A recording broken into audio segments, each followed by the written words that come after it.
Today, we're exploring one of India's most talked about cases from the mid-20th century, the Nanavati murder case of 1959. This wasn't just a personal tragedy. It became a national obsession, blending themes of love, betrayal, honor, and justice. We'll walk through it step by step, starting with the rising tension that led to a fateful confrontation. Let's begin by meeting the key people involved. At the center was Commander Kawas Manekshaw Nanavati, a respected officer in the Indian Navy. Born in 1925 to a Parsi family, Nanavati had built a solid career, serving on ships like the HMIS Delhi and later the INS Mysore. He was known for his discipline, charm, and dedication, a true military man who had risen through the ranks after India's independence. By the late 1950s, he was in his mid-30s, married and a father of 3. His wife, Sylvia Nanavati, was English-born and had met Kawas in England before they moved to India. Sylvia was a homemaker, managing their household in Bombay, now Mumbai, while Kawas was often away on naval duties. They had 2 sons and a daughter, and from the outside, their life seemed stable and affluent, part of Bombay's elite Parsi community. Then there was Prem Bhagwandas Ahuja, a successful Sindhi, businessman in his early 40s. Prem owned a car dealership and lived a more flamboyant lifestyle, known for his charm and social connections. He was introduced to the Nanavatis through mutual friends, including Agniks, who were part of their social circle. Prem's sister, Mamie Ahuja, lived with him in their upscale apartment in Bombay's Jivan Jo, building on Nepean Sea Road. Mamie would later become a key witness, providing insights into her brother's life and relationships. The setting was post-independence Bombay. In the 1950s, a bustling, cosmopolitan city buzzing with energy.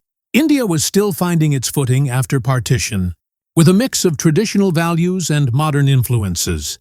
The Parsi community, to which Nanavati belonged, was tight-knit and influential, emphasizing honor, family, and reputation.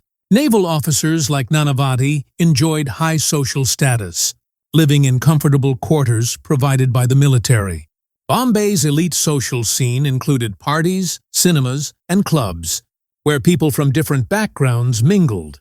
But beneath this glamour, societal norms around marriage and fidelity were strict, especially in conservative circles. Affairs were scandals that could ruin reputations, and the idea of honor often played a big role in personal conflicts. The background circumstances that set the stage for this case revolved around a crumbling marriage strained by distance. Nanavati's job kept him at sea for months at a time, sometimes up to 6 months, leaving Sylvia to handle family life alone. During one of these absences, Sylvia grew close to Prem Ahuja. What started as friendship turned into an affair. Letters later revealed in court showed Sylvia's growing attachment and uncertainty. In one letter to Prem, she wrote about her fears. "Last night, when you spoke of your marrying me and the various other girls you might marry, something inside me snapped, and I knew I could not bear the thought of your loving someone else." Prem, according to his sister's testimony, had expressed willingness to marry Sylvia if she divorced Nanavati, but his actions suggested he wasn't fully committed. This uncertainty added layers of emotional turmoil to Sylvia's life. The case truly started on April 27, 1959, a seemingly ordinary day in Bombay. Nanavati had just returned from a long sea voyage on the INS Mysore. He noticed Sylvia acting distant and withdrawn. Concerned, he pressed her for an explanation during lunch. In a moment of confession, Sylvia admitted to the affair with Prem. She described how loneliness had led her to seek comfort elsewhere, but she couldn't confirm if Prem intended to marry her or take responsibility for the children. This revelation hit Nanavati hard. According to later accounts, he was visibly shaken but tried to compose himself. He suggested they go out as a family to distract from the pain, planning to take Sylvia and the kids to see the movie Tom Thumb at the Metro Cinema in downtown Bombay. But Nanavati had other plans brewing. Instead of joining them, he dropped off his family at the cinema around 1:30 p.m. and headed to the naval dockyard. There, he signed out his service: revolver, a semi-automatic, pistol, and 6 rounds of ammunition from the stores, claiming it was for personal protection during a trip. This was unusual but not questioned due to his rank. He then drove to his office to wrap up some work, showing a level of calm that would later be debated in court. From there, he went to Prem's office at his car showroom, but finding him absent, proceeded to Prem's apartment in the Jeevan Jayot building. Around 4:20 p.m., Nanavati arrived at the apartment. Prem's servant, Anjani, answered the door and let him in after Nanavati asked for Mr. Ahuja. Prem had just come out of the shower, wrapped in a towel, when Nanavati entered the bedroom. A confrontation ensued, and within moments, 3 shots rang out. Prem was hit in the chest and abdomen, collapsing on the floor. The crime scene was the bedroom of the apartment. Blood on the floor, the towel still around Prem's body, and no signs of a prolonged struggle. Mami Ahuja, who was in another room, rushed in after hearing the shots, but arrived too late. Nanavati left the scene without resistance, unloaded his gun, and drove straight to the Provost Marshal of the Western Naval Command, Michael Benjamin Samuel, to confess. From there, he surrendered to Deputy Commissioner of Police John Lobo at the CID headquarters. The investigation kicked off immediately that evening.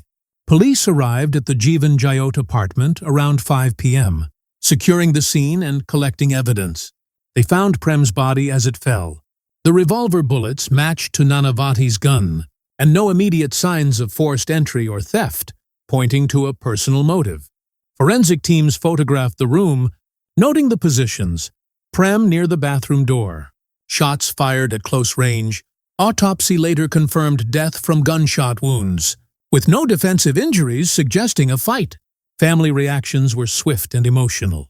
Sylvia was devastated, learning of the shooting when Nanavati didn't return from the cinema. She supported her husband throughout, testifying later about her confession's impact. Prem's family, especially Mamie, was grief-stricken. She provided statements about her brother's character and the affair, insisting Prem had honorable intentions. The Parsi community rallied around Nanavati, seeing him as a betrayed hero upholding family honor. Public interest exploded almost overnight, fueled by tabloids like Blitz, which portrayed Nanavati sympathetically and sold replicas of the crime, seen for 3 annas each. Crowds gathered outside police stations, and letters poured in supporting Nanavati. Police actions were straightforward at first. Nanavati was arrested that night on murder charges under Section 302 of the Indian Penal Code. Interviews began with witnesses like Anjani the servant, who described Nanavati's calm demeanor at the door, and Mamie, who heard the shots but didn't see the act. Sylvia was questioned about the confession, and naval records confirmed the gun's checkout. Deputy Commissioner Lobo, a seasoned officer, led the probe, ensuring evidence like the pistol and bullets was ballistically tested. Early challenges emerged quickly. Conflicting reports about the confrontation. Nanavati claimed it was an accident during a struggle, while the prosecution saw premeditation in his gun acquisition. Witnesses were uncooperative at times, and Johnny's initial statement was vague on details, and Sylvia's emotional state made her testimony delicate. Lack of direct eyewitnesses to the shooting meant reliance on circumstantial evidence, like the intact towel on Prem's body contradicting a scuffle. Public pressure added complexity. Media sensationalized the love triangle, biasing potential jurors and witnesses. The naval community's protectiveness delayed some cooperation, and cultural norms around affairs made gathering intimate details tricky. Investigators had to navigate class divides, Nanavati's elite status versus Prem's business world. As tension built, the case shifted from a private betrayal to a public spectacle, setting the stage for one of India's most dramatic trials. What exactly happened in that bedroom? We'll explore that next. Now we dive into the heart of the Nanavati murder case, the moment that turned a personal betrayal into a national headline. On April 27, 1959, 3 gunshots in a Bombay apartment changed everything. Let's break down exactly what happened. who became the key players, and how new evidence and testimonies pushed the investigation forward. The crime took place in the late afternoon at Prem Ahuja's apartment in the Jeevan Jyot building, a posh address on Nepean Sea Road in Bombay. It was April 27, 1959, a warm day in the bustling city. Kawas Nanavati, a 34-year-old naval commander, had just learned hours earlier from his wife, Sylvia, that she'd been having an affair with Prem Ahuja, a 42-year-old businessman. The revelation came at their home in Cuff Parade during a tense lunch conversation. Sylvia admitted she'd grown close to Prem while Nanavati was away at sea, but she was unsure if Prem was serious about their future. This confession shattered Nanavati, a man whose life was built on discipline and honor. Instead of heading to the movies with his family as planned, he set out on a path that would lead to tragedy.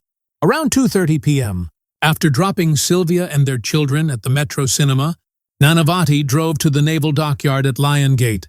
There, he signed out a .38 Smith & Wesson revolver and 6 rounds from the armory, claiming it was for personal protection, a routine request for an officer of his rank, so no one questioned it. He then stopped by his office at the naval headquarters to handle some paperwork, showing a calm exterior that would later be scrutinized in court. By 4:00 p.m., he was at Prem's car showroom in Worli, looking for him. When told Prem wasn't there, Nanavati drove to the Jeevan Jyot building, arriving around 4:20 p.m.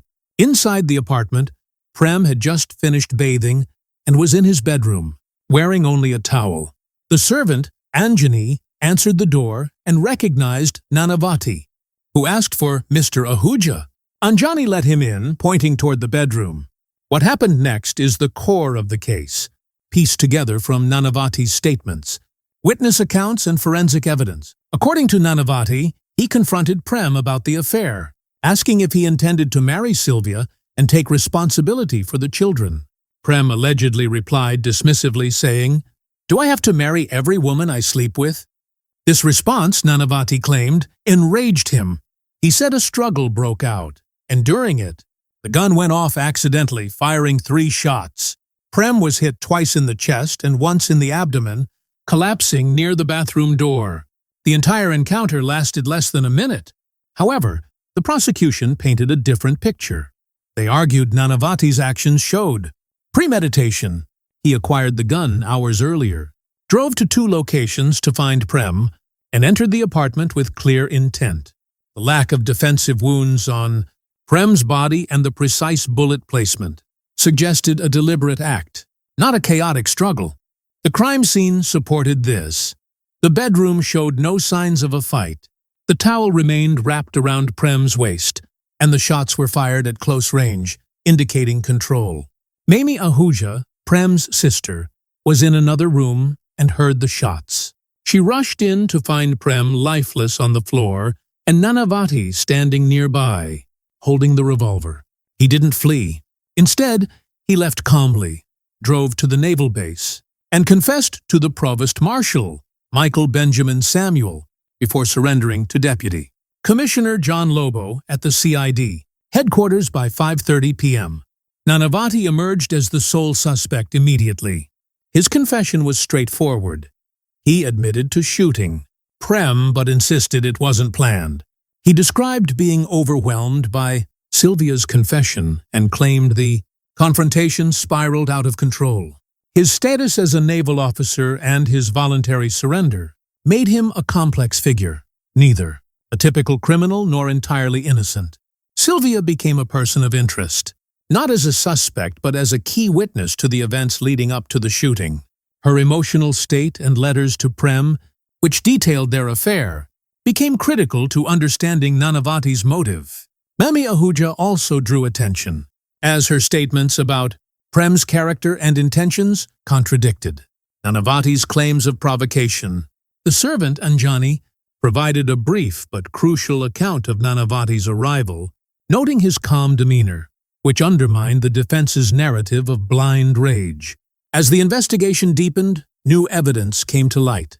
The police recovered the revolver, which matched the bullets in Prem's body through ballistic tests. The autopsy confirmed 3 gunshot wounds, with no signs of a physical struggle. no scratches, bruises, or disarray in the room. This challenged Nanavati's claim of an accidental shooting during a scuffle. Sylvia's letters to Prem, found in his apartment, were a bombshell. They revealed her deep feelings and her hope that Prem would commit to her, though his responses suggested he was less serious. One letter from Sylvia read, "I can't bear the thought of you with someone else," showing her emotional investment. These letters supported the prosecution's argument that Nanavati had time to process Sylvia's confession, building a motive for premeditated murder. Witness testimonies further advanced the case. Mamie testified that Prem had discussed marrying Sylvia if she left Nanavati, suggesting he wasn't as callous as Nanavati claimed. Anjani's statement about Nanavati's composed entry was critical, as was the testimony of naval personnel who confirmed the gun's checkout.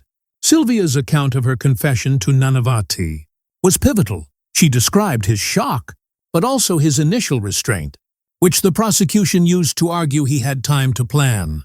However, the defense highlighted Sylvia's uncertainty about Prem's intentions, framing it as the trigger for Nanavati's emotional outburst. The investigation wasn't without hurdles. The absence of an eyewitness to the shooting meant both sides relied on circumstantial evidence. Public sympathy, fueled by Blitz and other tabloids, leaned heavily toward Nanavati, portraying him as a wronged husband. This biased potential witnesses and complicated police efforts to gather impartial accounts. The Parsi and naval communities closed ranks around Nanavati, making some hesitant to speak against him. Cultural stigma around Sylvia's affair also made her reluctant to share intimate details, though she cooperated to support her husband. By the time the case moved to trial, the evidence pointed to a deliberate act, but Nanavati's defense was ready to fight for a different story, one of passion, not planning. The courtroom would become the stage for a battle that gripped the nation. The Nanavati murder case now moves to the courtroom, where a gripping legal battle unfolded, capturing the imagination of 1950s India. The trial wasn't just about determining guilt. It became a public spectacle that exposed tensions in society, law, and morality. Let's explore the breakthrough moments, how evidence was presented, the legal strategies, and the final outcome that reshaped India's justice system. The trial began in September 1959 at Bombay's Sessions Court. Under Judge Ratilal Bhaichand Mehta, Kawas, Nanavati faced charges of murder under Section 302 of the Indian Penal Code, which carried a possible death penalty or life imprisonment. The case was tried by a jury, a common practice in India at the time, but one that would soon face scrutiny. Nanavati's arrest on April 27, 1959, was straightforward. He had confessed to shooting Prem Ahuja. Hours after the incident, the breakthrough moment came early. His surrender to Deputy Commissioner John Lobo, coupled with the revolver matching the crime scene bullets, left no doubt he was the shooter. The question was whether it was premeditated murder or a crime of passion. The prosecution, led by Chief Public Prosecutor C.M. Trivedi, built a case around premeditation. They argued Nanavati's actions showed intent. He acquired the revolver and 6 rounds from the naval armory at 2:30 p.m., visited Prem's office to find him, then drove to his apartment, where he fired 3 precise shots around. 4:20 p.m., the timeline, nearly 3 hours from Sylvia's confession to the shooting, was key. The prosecution emphasized that Nanavati's stop at his office to handle paperwork showed a calm, calculated mindset, not blind rage. Forensic evidence supported this. The autopsy showed no defensive wounds on Prem's body, and the crime scene lacked signs of a struggle. The bullets hit Prem's chest and abdomen at close range, suggesting deliberate aim. Sylvia's letters, found in Prem's apartment, revealed her affair and emotional turmoil, giving Nanavati a motive to act with intent. One letter read, "I knew I could not bear the thought of your loving someone else." Showing the depth of the betrayal, the prosecution argued this gave Nanavati time to stew, planning his confrontation. Nanavati's defense, led by the brilliant young lawyer Ram Jethmalani, countered with a grave and sudden provocation argument.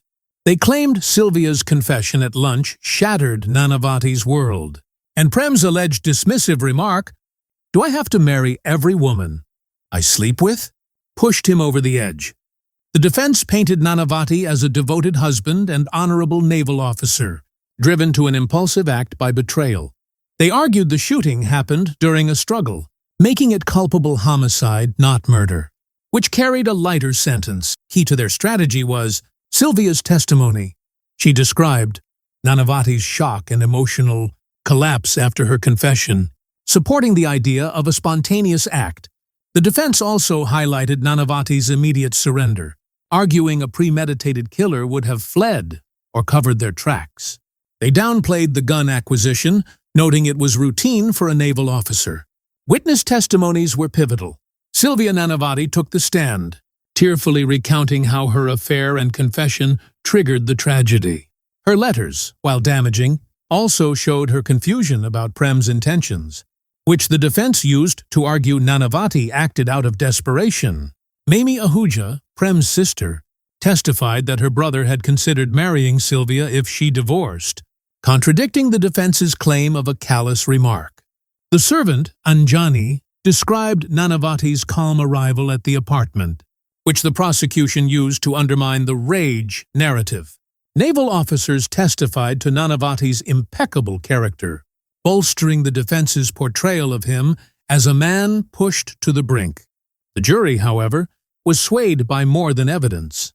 Public sentiment, fueled by Blitz tabloids' sympathetic coverage, painted Nanavati as a wronged hero.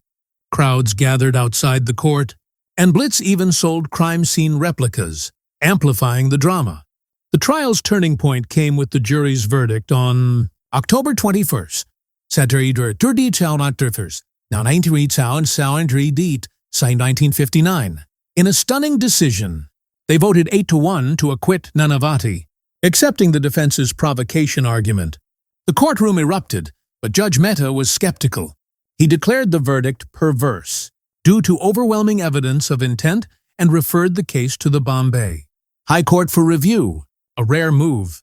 The High Court, in March 1960, overturned the acquittal, convicting Nanavati of murder and sentencing him to life imprisonment. The prosecution's evidence, gun acquisition, precise shots, and lack of a struggle, proved decisive. Nanavati's team appealed to the Supreme Court, which upheld the conviction in 1961, solidifying the case against him. The resolution, however, didn't end in a typical way. Public outcry and media pressure painted Nanavati as a victim of circumstance. The Parsi community, naval officers, and even political figures like V.K. Krishna Menon, a prominent minister, reportedly sympathized with him.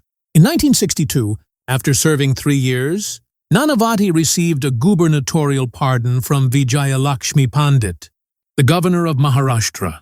The pardon was controversial, with allegations of political influence and a deal involving another prisoner's release to balance communal sentiments. Nanavati, Sylvia, and their children quietly moved to Canada, fading from public view. The social impact was profound. The case exposed biases in the jury system, as public sympathy for Nanavati's status as a naval officer and Parsi swayed the initial verdict. This led to a landmark change. The Supreme Court's ruling and public debate prompted India to abolish jury trials in 1962, shifting to judge-led trials for greater impartiality.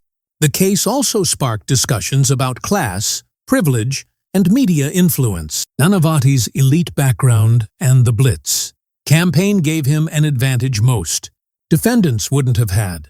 For Sylvia, the public scrutiny of her affair highlighted harsh gender norms, as she was vilified while Nanavati was celebrated. Prem's family, particularly Mamie, felt justice was incomplete, believing the pardon let Nanavati off too lightly. The trial's legacy went beyond the courtroom, raising questions about whether justice could be impartial when emotions and status played such a big role. It set the stage for lasting changes, which we'll explore next. As the Nanavati murder case wrapped up, its echoes lingered far beyond the courtroom, influencing India's legal landscape and sparking ongoing debates about justice, society, and human nature. This wasn't just a story of one man's actions. It became a mirror reflecting deeper issues in a young nation. Let's reflect on the long-term effects, reactions from those involved, and the lessons we can draw from it today. The case had a lasting impact on India's justice system. The jury's initial acquittal, seen as biased toward Nanavati's elite status and public sympathy, highlighted flaws in the jury trial process. Critics argued that jurors, influenced by media portrayals and cultural norms around honor, couldn't remain impartial. This led to a significant reform. In 1962, following the Supreme Court's upholding of the conviction, India abolished jury trials for serious crimes. From then on, judges alone would decide verdicts in murder cases, aiming for more consistent and evidence-based outcomes. The change was gradual, but the Nanavati case is often credited as the catalyst. It also raised questions about media's role in trials. Tabloids like Blitz whipped up public frenzy, selling the story as a romantic tragedy rather than a cold-blooded act. This foreshadowed modern concerns about trial by media, and where social media and news outlets can sway opinions before courts do. On a societal level, the case exposed tensions between tradition and modernity in post-independence India. The 1950s were a time of change, with urban elites embracing Western influences while clinging to ideas of family honor and marital fidelity. Nanavati's portrayal as a wronged husband, defending his honor, resonated with many, especially in conservative communities. But it also drew criticism for excusing violence. Women's roles came under scrutiny too. Sylvia was often blamed for the affair, reflecting gender biases where men's actions were justified by provocation. The Parsi community, known for its progressive views, was divided. Some saw Nanavati as a hero, others worried about the stain on their reputation. Broader society grappled with class privilege. Nanavati's naval background and connections likely aided his pardon, something less likely for an ordinary citizen. Reactions from the victim's family were mixed with bitterness. Premahuja's sister, Mamie, publicly expressed frustration over the pardon, feeling it undermined justice. In interviews, she maintained her brother's innocence in provoking Nanavati and lamented how the media vilified Prem as a playboy. The Ahuja family largely stayed out of the spotlight afterward, but their calls for accountability highlighted how victims' voices can be drowned out in high-profile cases. Nanavati's family, meanwhile, found relief in the pardon. Sylvia stood by her husband throughout, and after his release in 1962, they emigrated to Canada with their children, seeking a fresh start. Nanavati lived quietly until his death in 2003, avoiding media. Public reactions were polarized. Supporters celebrated the pardon as compassionate, while critics decried it as favoritism, especially amid rumors of political strings, pulled by figures like V.K. Krishna Menon. Protests and editorials called for reforms to prevent such influences, leading to stricter guidelines on gubernatorial pardons. Lessons from the case remain relevant. It teaches us about the dangers of emotional bias in justice, how sympathy for the accused can overshadow facts. For prevention, it underscores the need for better support for military families dealing with separation, perhaps through counseling to address loneliness and strain. Legally, it recommends stronger media regulations during trials to ensure fair proceedings. Today, with true crime podcasts and shows revisiting cases like this, we're reminded to question narratives shaped by privilege or public opinion.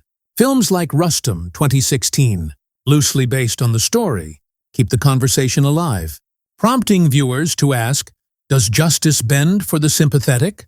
In the end, the Nanavati case shows how personal tragedies can drive systemic change, urging us to build a more equitable society.